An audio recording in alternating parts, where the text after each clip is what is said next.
Green 18. Green 19. Hut. If your team's colors are green and white exclusively. Yes. You won the draft. You won the draft. You won the draft. Green and white, Jets and Eagles. I'm going to start with the Eagles. Eagles fans, y'all better listen up and turn your volumes up. You won the draft for this reason, but more importantly, this is what nobody's telling you. Okay. A.J. Brown, we all understand what A.J. Brown means for the Philadelphia Eagles. Why did the Eagles win the draft? Because Howie Roseman, general manager, he's done this. He's realized that he doesn't know enough about wide receivers coming out of college, so he says, let me get a proven young vet. I like that. Howie Roseman, J.J. Arcega-Whiteside, he gets him in the second round out of Stanford. Swing, get a miss. Howie Roseman, Jalen Reagor, first-round pick out of TCU. Swing, get a miss. So Howie Roseman, instead of saying, let me go spend another first- or second-round pick on a wide receiver, let me couple a proven wide receiver in A.J. Brown with a young, swing-connecting home run wide receiver, which I drafted last year, in Devontae Smith. But here is the kicker that enough people aren't talking about, which is why, to me, the Eagles won the draft. I think about the Eagles when they won the Super Bowl, Sel. The laughing stock at wide receiver was Nelson Aguilar. A meme. But Nelson Aguilar, his first 2 years, though a speedster, struggled. But in 2017, Howie Roseman acquires a young stud wide receiver, Alshon Jeffrey, moving Nelson Aguilar from the number 1 wide receiver now to the number 2 or 3 wide receiver behind Torrey Smith. Nelson Aguilar, now that he was a number 3 overall wide receiver on the depth chart, he balled. Team in turn balled. I'm looking at the first-round pick Jalen Reagor for the Eagles from 2 years ago. Now that he's no longer a feature, but instead the 3rd overall wide receiver behind A.J. Brown and Devontae Smith, then you just made Jalen Reagor better. You made Jalen Hurts better. You made Devontae Smith better. You made A.J. Brown better. And you ain't even got to deal with no incoming rookies in that wide receiver room. For that reason, the Eagles won the draft. Now, I could also talk about the biggest freakazoid in the whole draft, which was Jordan Davis, defensive lineman out of Georgia. 6'4", 350, 4'7", 840. Beast. Come on, dog. That's too much. But I'm not even going to focus there. Because who I like as an inside backer, Nakobe Dean, also out of Georgia. Mechanical engineering major, 355 GPA. that helps. What does it? My God. Processor. What people don't talk enough about, and Sal will attest to it if I do not do an adequate enough job. You need your backers to be smart. You need the captains of your defense to have a high IQ. The best linebackers in the history of the game. Yes, they were great athletes, but boy, were they some IQ phenoms. So the Eagles got Jordan Davis, freakazoid out of Georgia. They got Nakobe Dean in the 3rd round, freakazoid out of Georgia. But then most importantly, you get A.J. Brown.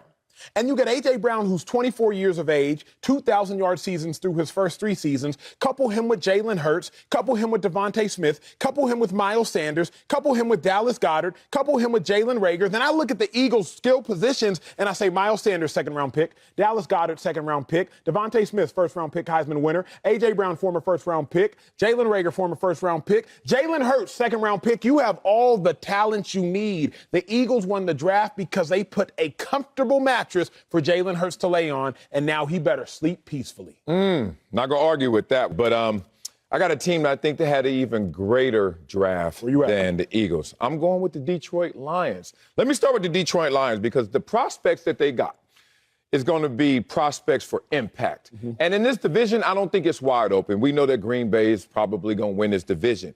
But in terms of closing the gap, I think Detroit did as good a job as they could based on who they selected. Let's start off with my man, Aiden Hutchison. Oh, my God.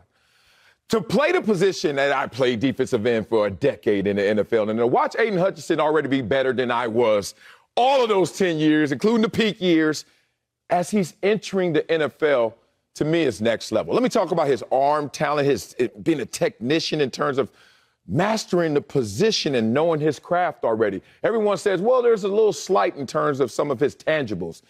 Where he's rangy, he's big, and he is a mastermind in terms of playing that position. You couple that with the fact that they got the best wide receiver in terms of talent before injury in Jameson Williams. Now you're looking at this situation like, wait a minute. The Detroit Lions, that were 3-3 in their last 6 games, Detroit Lions that's looking at a division that has 2 new first-year head coaches and Aaron Rodgers without all of the arsenal of resources he needs. Maybe a division where you can all of a sudden see Detroit Lions climb up in terms of the rankings. I see impact when I see the Detroit Lions, a team that lost a game by 2 points, another game by 2 points, another game by 2 points, another game by 3 points, another game by 4 points, and they tied the game. That's 6 games right there in the balance for the Detroit Lions, on top of how they were coming on at the end of the year.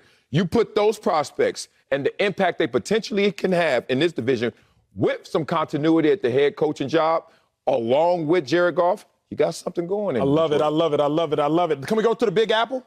Oh, I thought we were going to the big board, too. I was like, well, I got my shoes on. Can we go to the Big Apple first? Because the New York Jets. New York Jets. If not for my partiality to the Philadelphia Eagles, New York Jets won the draft. So you go out there and you get maybe the second best wide receiver, if not the best, in Garrett Wilson. Yeah. Then beyond that, you get Sauce Gardner, who to me, when you talk consistently, best defensive back, cornerback particularly in the draft. I love me some Derek Stingley, but if y'all know college ball, he had been injured. Then you got ACC Defensive Player of the Year, 11.5 sack guy Jermaine Johnson. But here's why, if you are a Jets fan, you argue you won the draft. Because the question for the Jets has always been quarterback. Always and forever, it has been quarterback. The Jets have never set a quarterback up for success as long as I remember Jets, Jets football. Let me talk about one of my dearest friends, Mark Sanchez, friend of the show, but obviously close friend of mine. He wasn't set up for success offensively. His defense, baller. He'll tell you that. His running game, baller. He'll tell you that. But it's not as though he just looked out at all of his skill position and had a plethora of young talent. Let's talk about Geno Smith. When Geno Smith was a second-round pick to the Jets, he didn't have nobody out there to throw to. Now we can talk about Sam Darnold, top 5 overall selection just 4.5 years ago. And you look at Sam Darnold, and once again, he failed because he did not have much help. Now, I'm not going to absolve Sanchez, Darnold, Geno, and everybody and their mama in between of their blame, but I will say they didn't have a ton of help. Now you look at Zach Wilson. Zach Wilson now has Breece Hall, who was unequivocally the best running back in the draft. They drafted him in the second round. You go out there and you get Wilson in the first round, and now you look around and you actually have talent on that roster. Joe Douglas said, if they sorry, that's on them. But I did my part as the GM of the Jets. So I think Joe Douglas and the Jets, truth be told, all things considered, they won the draft, particularly as it pertains to just drafting picks, right? The Eagles, they got A.J. Brown. The Cardinals, they got Hollywood Brown. But as it pertains to just drafting players, Marcellus Wiley, I think the Jets. 봐주셔서 감사합니다.